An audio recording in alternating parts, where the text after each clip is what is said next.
Welcome back to our induction set of videos for new students using the e-learning system for their diploma with access group training.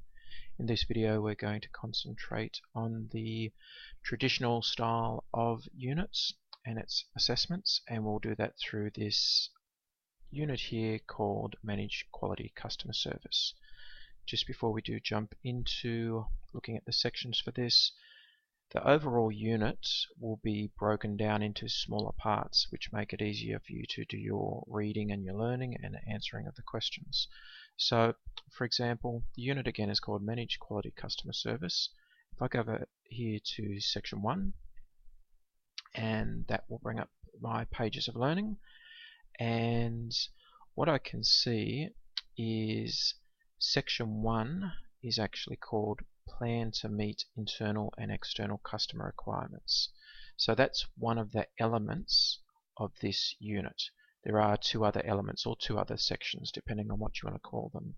So we're just going to concentrate on this one, but if I have a quick peek at section 2, and I can do that, that won't create any problems at all. I can see this one's all about ensuring delivery of quality products and services, and I can see the final section or final element is all about monitoring, adjusting and reviewing customer service. With the knowledge I learned from these three sections, that will provide me hopefully sufficient knowledge to be judged as competent in managing quality customer service. So we'll certainly just concentrate on section 1. Now, within this section 1, it's actually broken down into individual performance criteria to once again make it even easier to manage.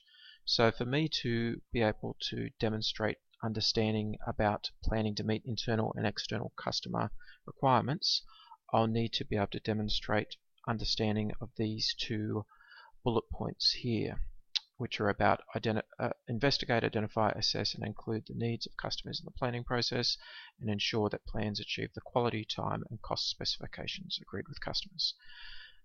When you first see this information, it won't mean much to you at all, it won't make a lot of sense, but by the time you've finished reading and you go back and have a look at these headings, you should be able to look at them and say, oh yes, I could explain what they're talking about there. That's the goal, and that's what you'll be assessed upon.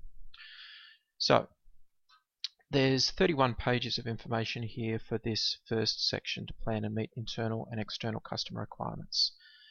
To navigate around the website itself is fairly simple. You'll notice that there's a next button. Not too surprisingly, you give that a click and you go to the next page. There's also a quick navigation if you wish to use that as well, but usually just using the next button is the correct way to go. So I can see here once again, just a quick reminder that the bullet point I'm working on at the moment is to investigate, identify and assess and include the needs of customers in the planning process. This bullet point, this performance criteria, this will spread over many pages, easily upwards of 20 pages to describe everything that I need to know about that. So my job now as the learner is to start reading, of course. Now my general recommendation is this, that you just do a read through of the section from start to finish. So I would go through and read the 31 pages. Then I would go through and do a second read through of the section, but what I would do this time around is I'd start to create a document where I'm taking notes. I wouldn't worry about taking notes the first time through. So let's assume that I've read it the first time through and I'm now doing my second run. I've got together here a little document, and what that document's got is it's got the element or the section heading, and it's got the two different performance criteria or two different bullet points that I was working on. So let's have a look at that to make sure that's correct. So yep, there's the section heading, and there's my section heading, and there's the two bullet points, and there's my two bullet points. So that's how I'll start out. I'll just put some headings there and I'll start to put my content under those headings. Then as I get into the learning, I'll notice that as I go through the pages that there are more headings. So I'll immediately grab those headings, and here's the second version, and I'll start to put those down. Then I'll start to type my free form notes under that.